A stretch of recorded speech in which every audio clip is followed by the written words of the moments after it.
Prepare to install Ubuntu Linux. Before you can install Ubuntu Linux, you'll need to prepare a few things. First, you'll need a Ubuntu Linux CD or DVD. You could order the CD through the Ship It service, available from the URL shown here. But as CDs are shipped from Europe from the least expensive available mail service, that process can take several weeks. But hey, the price is right. If you can't wait those several weeks and have a high-speed internet connection, download the CD or DVD as suggested earlier in the System Requirements video. But there are several different types of CDs and DVDs available. Three options are both suitable for the installation of Ubuntu Linux. The Live CD allows you to install Ubuntu Linux from a live system. In other words, you have a complete version of Ubuntu Linux loaded directly from the CD or DVD drive. The GUI installation program is accessible from the live CD or live DVD. While you're supposed to have at least 384 megabytes of RAM to run the live CD, I've done it with less.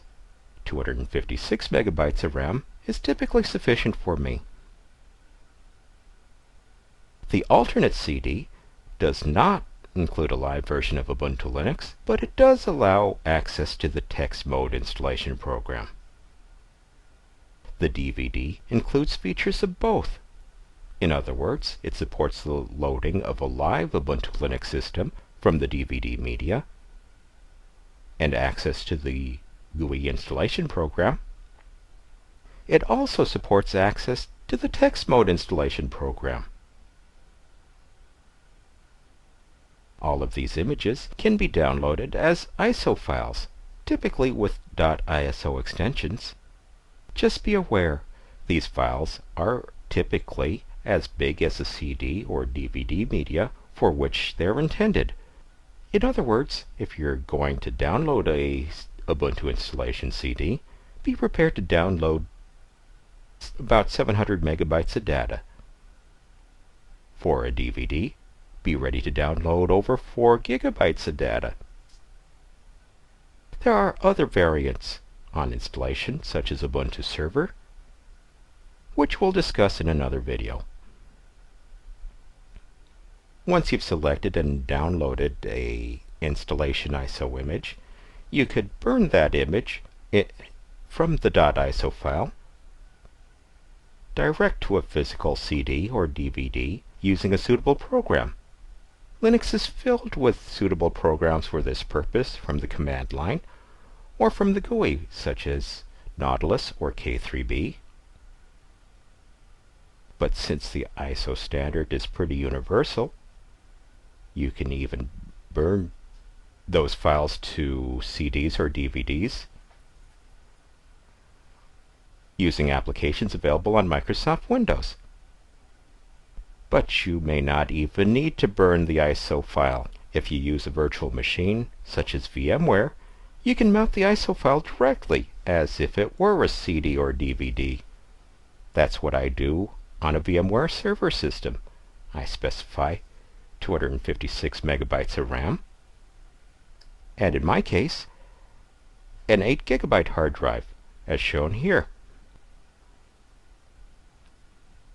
I can then boot directly from the CD/DVD drive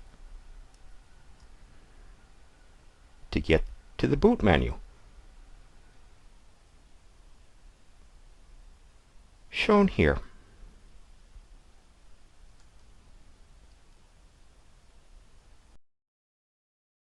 The graphical installer.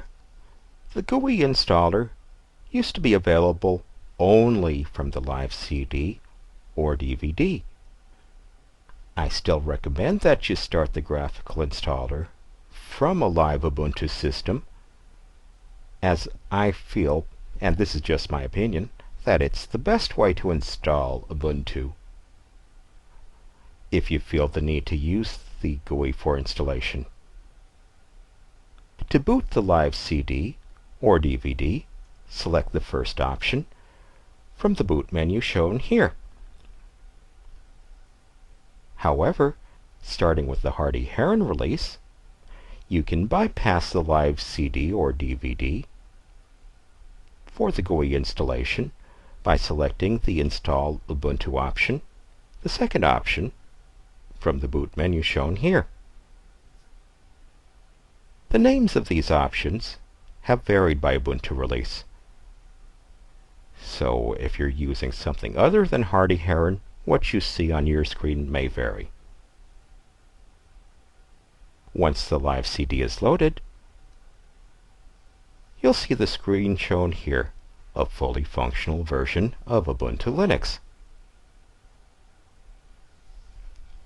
From this live operating system, the GUI installer is easy to start. Just double-click on the install icon near the upper left corner of the screen. The installation process is almost self-explanatory.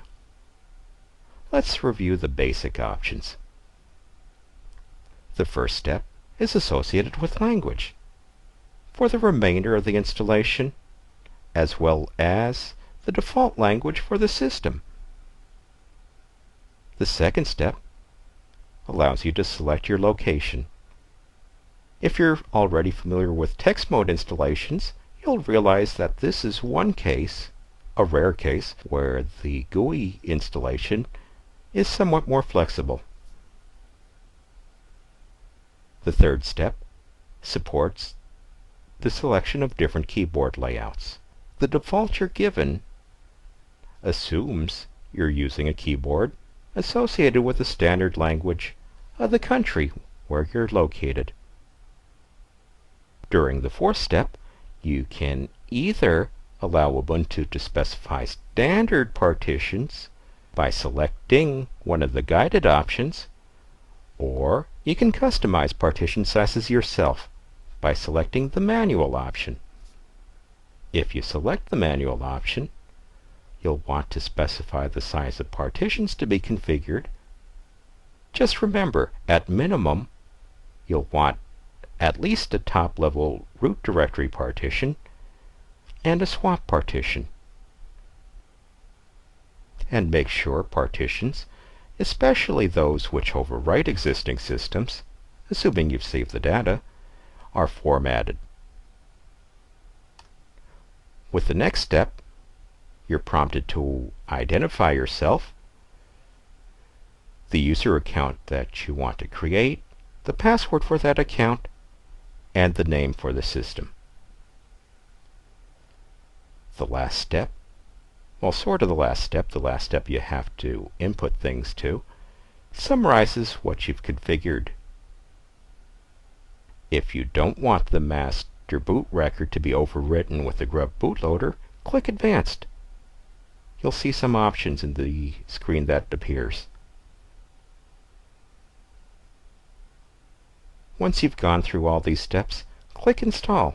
The installation process begins, and the operating system is still loaded on the live CD, which is usable until the installation is complete.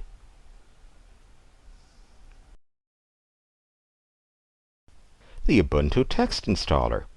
The other Ubuntu Linux installer is based on that originally developed for Debian Linux. Not surprisingly, it's known as the Debian installer. Text installation is available from the alternate CD or the DVD. If you're starting from the DVD, select a logical option.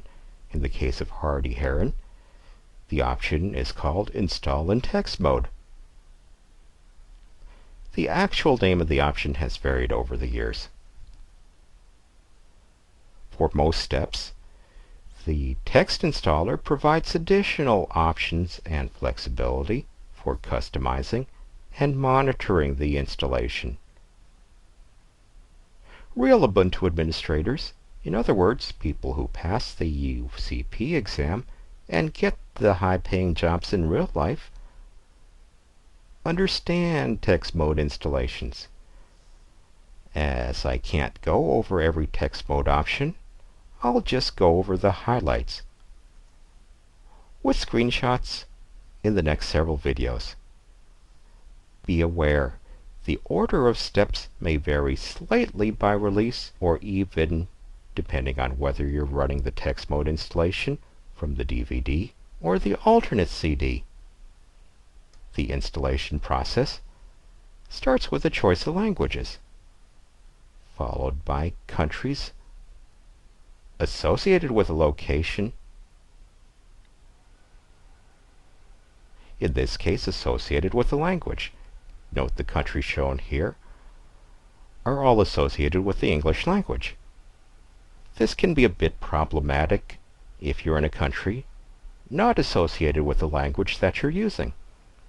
You can have the system detect the keyboard layout based on keys which you're prompted to type, or you can specify and customize the keyboard directly. Either option takes several steps. The text mode installer then detects the CD or DVD drive or drives and loads installer packages from that drive. Unless you booted the minimal network installation CD/DVD described in an earlier video. In that case, the installation packages are loaded over the network. It also configures the system on the local network based on a configured network card. If there's no DHCP server available, you're prompted to configure network settings manually. The next major decision, and what we'll look at in the next video, is associated with partitioning. Thanks, and on to the next part of the installation process.